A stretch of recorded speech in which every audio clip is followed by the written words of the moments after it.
lipat tangan. Kita mau berdoa bersama-sama untuk memulai ibadah pada pagi hari ini. Selamat pagi Tuhan Yesus, selamat pagi Bapak yang baik. Terima kasih buat semua kebaikan yang Kau berikan buat kami ya Tuhan. Kalau kami sebentar akan memulai ibadah kami, Tuhan sucikan, kuduskan, biar kami bisa memuji, menyembah, menari, dan meninggikan nama-Mu ya Bapa. Persiapkan kami ya Tuhan untuk menjadi anak-anak yang taat kepada-Mu ya Bapa. Terima kasih Engkau sungguh baik buat kami. Kami siap untuk meninggikan nama-Mu hanya dalam nama Tuhan Yesus kami bersyukur dan berdoa. Haleluya. Amin. Ya, siapa yang siap menari untuk Tuhan? Angkat tangannya. Ya, walaupun kakak nggak ngeliat, tapi Tuhan Yesus ngeliat dari sana ya. Kita akan menari untuk Tuhan seperti Daud menari. Kita akan menari seperti Daud menari. Kita akan angkat pujian ini.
Daud menari karena hanya Yesuslah kekasih jiwa kita. Kita akan angkat pujian ini.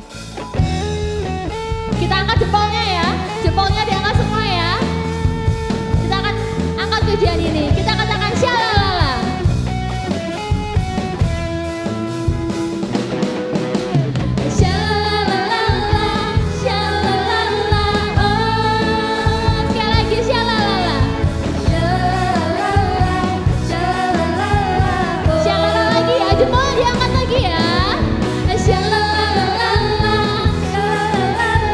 Oh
kita siapkan hati kita. Kita mau mendengar firman Tuhan. Apapun yang terjadi dalam kehidupan kita, seberat apapun masalah hidup kita, tetap yakin dan percaya bahwa mukjizat Tuhan itu masih ada saat kita mau percaya, saat kita mau berdoa padanya. Kita akan angkat pujian ini.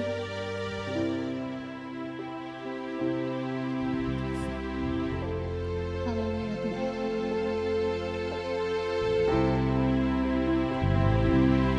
Di saat ku tak berdaya, kuasa-Mu yang sempurna, ketika ku percaya mukjizat itu nyata, bukan karena kekuatan, namun Roh-Mu ya Tuhan. Ketika ku berdoa, mukjizat itu nyata. Kita akan angkat pujian dari awal. Tak terbatas kuasa-Mu Tuhan. Tak terbatas kuasa-Mu Tuhan, semua dapat Kau lakukan. Apa yang kelihatan mustahil bagimu, itu sangat mungkin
apapun yang terjadi dalam kehidupan kami ya Tuhan. Kami percaya janji-Mu ya dan amin ya Tuhan. Oh sebentar kami mau mendengar firman Tuhan. Kiranya Kau berkati Tuhan dan mampu yang akan menyampaikan kebenaran firman Tuhan. Kiranya Kau urapi ya Tuhan. Kiranya kemuliaan Tuhan saja terpancar lewat firman ini ya Bapa. Berkati kami anak-anak-Mu yang setia ini ya Tuhan. Dalam Tuhan Yesus kami siap untuk mendengarkan firman Tuhan. Mari sama-sama kita katakan amin. Shalom, puji nama Tuhan anak-anak. Pada pagi yang indah ini kita bertemu lagi, berjumpa lagi dengan ibadah secara online.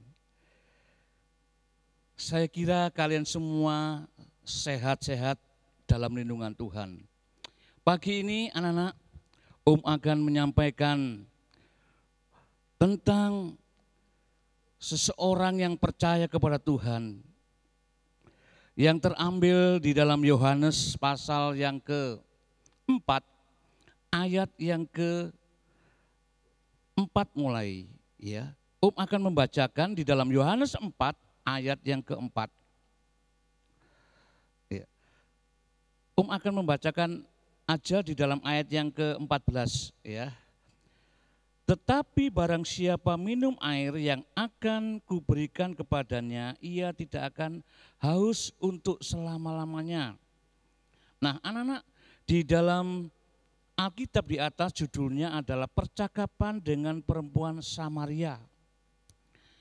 Nah sebelum Om melanjutkan ceritanya, kalian mungkin pernah bertemu dengan orang-orang yang tidak pernah kamu kenal sebelumnya. Bagaimana perasaanmu ketika kamu pertama-tama berjumpa dengan orang yang belum pernah kamu kenal? Tentunya merasa canggung, ya. Mungkin merasa takut, ya. Tetapi ada orang-orang yang ketika bertemu dengan Yesus, ya, mereka langsung akrab. Ya. Di dalam kisah ini, anak-anak, ya, bahwa Yesus berjumpa dengan perempuan Samaria.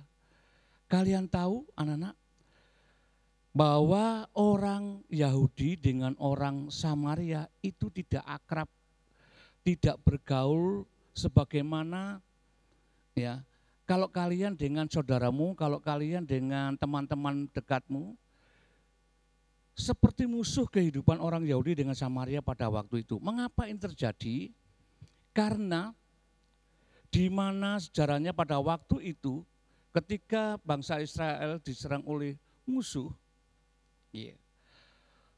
Dan pada waktu itu, ya, orang Samaria ini tidak mau membantu orang-orang Yahudi.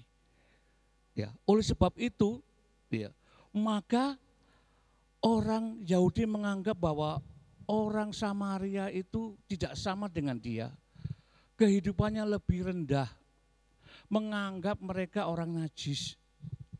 Dan itu permusuhan sampai beratus-ratus tahun. Ya. Sehingga ketika orang Yahudi mau lewat jalan yang melintasi orang wilayah Samaria, dia tidak mau.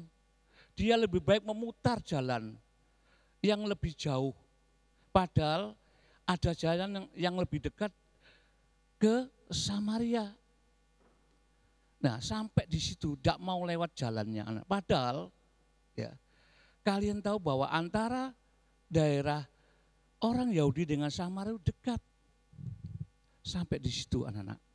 Nah anak-anak diceritakan di situ kalau kita melihat membaca di dalam ayat yang ke-4 mulai, ia harus melintasi daerah Samaria, maka sampailah ke sebuah kota Samaria yang bernama Sikar, dekat tanah yang diberikan Yakub dahulu kepada anaknya Yusuf. Di situ terdapat sumur Yakub. Yesus sangat letih karena dia berjalan, karena itu ia duduk di pinggir sumur itu. Hari-hari itu kira-kira pukul 12.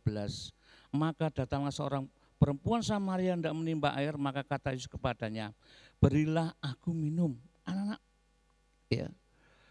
Pada waktu itu, ya, ketika Yesus habis pelayanan, dia ke Samaria. Ya. Tetapi Yesus ketika dia ke Sigar itu, dia tidak lewat jalan mutar seperti orang banyak, tetapi dia lewat di situ. Ya. Dikatakan ketika sampai jam 12, Yesus merasa letih dan dia duduk di pinggir sumur. Lalu datanglah perempuan Samaria itu. Terus kata Yesus apa? Dikatakan di situ. Kata Yesus apa? Ya, berilah aku minum, sebab murid-muridnya telah pergi ke kota untuk membeli makanan. Pada waktu itu Yesus sendirian. Dia berbincang dengan Samaria. Orang Samaria ini, perempuan Samaria ini, anak-anak. Nah, padahal ya, orang Yahudi dengan orang Samaria tidak akur. Tetapi kita lihat Yesus. Yesus ingin menghapus segala sesuatu di masa lalu dan dia ingin memperbaharui, ya, memberi contoh kepada orang-orang. Ketika Yesus berjumpa dengan orang Samaria, perempuan Samaria ini, perempuan Samaria berkata, loh, mengapa Yesus mau berkata dengan saya orang Samaria ini? Padahal orang Samaria dengan orang Yahudi bermusuhan. Ya. Anak-anak, Yesus tidak melihat itu. Ya. Kita tahu memang perempuan ini, orang Samaria ini anak-anak, ya, dia adalah bukan orang yang baik-baik. Karena apa anak-anak? Karena mereka dianggap najis di Samaria oleh orang tetangga kanan kirinya. Memang pada saat itu orang mengambil air di sumur Yakub itu biasanya pagi-pagi, ibu-ibu ini mengambil pagi-pagi. Tetapi perempuan Samaria ini dia datang siang supaya tidak bertemu dengan tetangganya atau teman-temannya. Sebab mereka merasa dia adalah orang yang berdosa, orang yang banyak salah. Ya. Sebab dikatakan ya di dalam cerita itu bahwa perempuan ini memiliki 5 suami. Ya. Memiliki 5 suami. Tetapi dia katakan aku tidak bersuami. Ya. Dan Yesus tahu kehidupan orang perempuan Samaria ini, anak-anak, dia tahu. Ya. Adalah dia merasa adalah orang yang berdosa. Tetapi Yesus tahu orang Samaria ini, perempuan Samaria ini membutuhkan pertolongan. Ya. Makanya Yesus meminta kepada perempuan Samaria untuk minta air. Ya. Tetapi dikatakan, ya, ayat yang ke-11, kata perempuan itu kepadanya, Tuhan, engkau tidak punya timba dan sumur ini amat dalam. Dari manakah engkau memperoleh air hidup itu? Adakah engkau lebih besar daripada bapa kami Yakub yang memberikan semua sumur ini kepada kami dan telah minum sendiri dari dalamnya, ia serta anak-anaknya dan ternaknya. Ayat 13 dikatakan, jawab Yesus kepadanya, barang siapa minum air ini, ia akan haus lagi. Tetapi barang siapa minum air yang akan kuberikan kepadanya, ia tidak akan haus untuk selama-lamanya. Sebab air yang akan kuberikan kepadanya akan menjadi mata air di dalam dirinya yang terus-menerus memancar sampai kepada hidup yang kekal. Anak-anak, ya, memang Yesus katakan kalau kamu minum air ini kamu akan haus lagi. Yesus katakan tetapi air yang akan kuberikan ini maka ya kamu tidak akan haus selama-lamanya. Anak-anak, air secara jasmani yang diminum biasa orang itu kita akan haus seperti kita minum. Ya. Minum itu tidak hanya satu kali tetapi berulang-ulang kali. Ya. Kadang-kadang orang minum itu tidak hanya ketika haus, enggak haus pun kadang-kadang orang minum. Pengertian minum di sini anak, bahwa perempuan ini sangat membutuhkan kasih, sangat membutuhkan pertolongan Tuhan. Ya. Karena Yesus tahu bahwa perempuan ini sungguh membutuhkan pertolongan untuk memperbarui kehidupannya. Anak, ya. Oleh karena itu, ya, Yesus akan memberikan air kehidupan di dalam diri perempuan Samaria ini. Ya. Sehingga dia ingin kembali ke hidup yang jalan yang benar. Anak-anak, ya, di dalam ayat berikutnya, kata perempuan itu kepadanya, Tuhan berikanlah aku air itu supaya aku tidak haus lagi. Dan tidak usah datang lagi ke sumur ini untuk menimba air. Kata Yesus kepadanya, pergilah panggillah suamimu dan datanglah ke sini. Tetapi perempuan itu mengatakan bahwa aku tidak mempunyai suami. Memang Tuhan tahu. Ya. Perempuan ini mengakui, ya, segala dosa-dosanya. Tetapi ketika dia datang kepada Yesus, dia mau Yesus memberikan air itu, anak-anak. Ketika Yesus memberikan, ya, kehidupan yang baru kepada perempuan Samaria ini, anak-anak, di cerita sebelumnya nanti kamu baca bahwa perempuan ini akhirnya dia mau memberikan kabar baik. Ketika dia setelah memperoleh air kehidupan itu, dia tidak diminum sendiri tapi dia bagikan kepada orang lain. Dia memberitahukan kepada orang-orang lain. Iya. Artinya apa? Dia menjadi saksi. Iya. Dia mau memberitakan kabar kebaikan.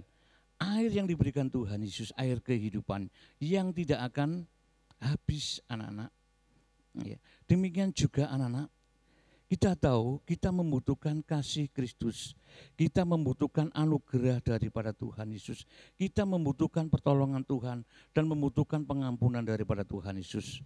Kita mau datang kepada Yesus seperti perempuan Samaria ini. Dia mengakui bahwa Yesus itu adalah Mesias, bahwa Yesus adalah air kehidupan yang menolong setiap orang yang berdosa. Anak-anak, ada kalanya kita juga merasa seperti orang Samaria ini. Merasa kita ini najis penuh dengan dosa. Merasa diri kita ini kotor. Tetapi ketika kita mau datang kepada Yesus, kita mau minum air hidup itu, artinya kita mau menerima Yesus dalam kehidupan kita, maka kita akan memperoleh kebebasan, kita akan memperoleh kemenangan. Tuhan itu sangat terbuka dengan orang-orang yang mau datang kepadanya, termasuk anak-anak. Ketika kalian merasa dirimu menjadi orang yang tidak berguna, menjadi orang yang berdosa, yang seringkali menyusahkan orang lain sehingga orang lain benci kepada kalian. Tetapi hari ini biarlah kamu mau datang kepada Yesus, mau menerima Yesus, mau mengakui Yesus bahwa Yesus adalah penolongmu. Dia adalah air kehidupan. Kalau air kehidupan itu tidak hanya diminum satu kali, anak-anak, tentunya berulang-ulang. Ketika kita menerima Yesus, kita mau membaca firman Tuhan setiap hari. Kita mau berdoa setiap hari. Kita mau beribadah kepada Tuhan setiap hari. Sehingga kehidupan kita dari hari ke hari akan diperbaharui. Maka disitulah akhirnya kita menjadi orang-orang yang benar-benar dapat menjadi saluran berkat juga bagi orang lain. Kamu bisa sampaikan bahwa Yesus itu sungguh luar biasa kepada keluargamu, kepada temanmu, kepada orang-orang yang ada di sekitarmu. Anak-anak, oleh karena itu, ya, kita harus percaya kepada Yesus. Dia sebagai juru selamat kita. Ya, dia sebagai penolong kita. Yesus itu yang mau menerima orang-orang yang hidupnya hancur untuk diperbaiki oleh Yesus, anak-anak. Ya. Oleh karena itu biarlah kita jangan berkecil hati. Ya. Kita harus tahu bahwa satu-satunya penolong di dalam dunia ini yang bisa menyelamatkan tubuh, jiwa, dan roh kita adalah Yesus. Oleh karena itu anak-anak, kita mau yakin dan percaya. Ya, Mulai hari ini kita mau datang kepada Yesus dengan kerendahan hati kita, ya, dengan mengakui dosa-dosa kita kepada Yesus, maka Yesus akan mengampuni dan Yesus akan memberikan kasih-Nya kepada kita. Ya, amin. Sebagai ayat yang terakhir, sebagai ayat emas kita, ya, untuk anak-anak kelas kecil maupun kelas pratama, kelas madya 1, madya 2, yaitu terdapat di dalam Yohanes pasal yang keempat, ayat yang ke-14, A saja. Tetapi barang siapa minum air yang akan kuberikan kepadanya tidak akan haus untuk selama-lamanya. Sekali lagi ayat emasnya, ya, Yohanes 4 ayat yang ke-14a. Tetapi barang siapa minum air yang akan kuberikan kepadanya tidak akan haus untuk selama-lamanya. Jadi kita mau minum air dari Yesus, air kehidupannya. Lewat kasih-Nya, lewat pengampunannya, kehidupan kita akan diperbarui. Amin. Mari kita akan ambil sikap berdoa. Ya, kita mau datang kepada Tuhan. Dan Tuhan pasti akan menerima kalian seperti Yesus menerima perempuan Samaria ini. Kalau perempuan Samaria ditolak oleh tangga-tangganya, dianggap kotor, tapi kita mau datang kepada Yesus. Ya, Yesus akan memperoleh kehidupan kita. Mari kita berdoa. Tuhan Yesus, kami bersyukur buat firman-Mu pada pagi yang indah ini. Dan biarlah Tuhan, Engkau akan memperbarui kehidupan kami. Oleh karena Tuhan, berikanlah kasih-Mu, berikanlah Tuhan pengampunan-Mu bagi kehidupan kami sebagai anak-anak-Mu yang seringkali kami mengecewakan orang lain, mengecewakan orang tua, terus juga mengecewakan Engkau. Mulai saat ini Tuhan, kami mau datang kepadamu. Kamu mau menerima air kehidupan yang berasal dari Engkau, supaya kehidupan kami menerima kelegaan. Pujian jiwa roh kami Tuhan akan kami persembahkan untuk kemuliaan bagi nama Engkau. Terima kasih Tuhan, jadikan kami sebagai saksi-saksi-Mu dimanapun kami berada untuk menceritakan segala kebaikan yang sudah Engkau berikan kepada kami, kepada orang lain Tuhan, supaya orang lain juga dapat diselamatkan. Terima kasih Tuhan, terima kasih, kami percaya bahwa Engkau sudah menjawab doa kami dan mengampuni dosa kami. Di dalam nama Tuhan Yesus Kristus, haleluya, amin. Puji nama Tuhan, sampai jumpa lagi di dalam ibadah online berikutnya. Yesus kekasih jiwa.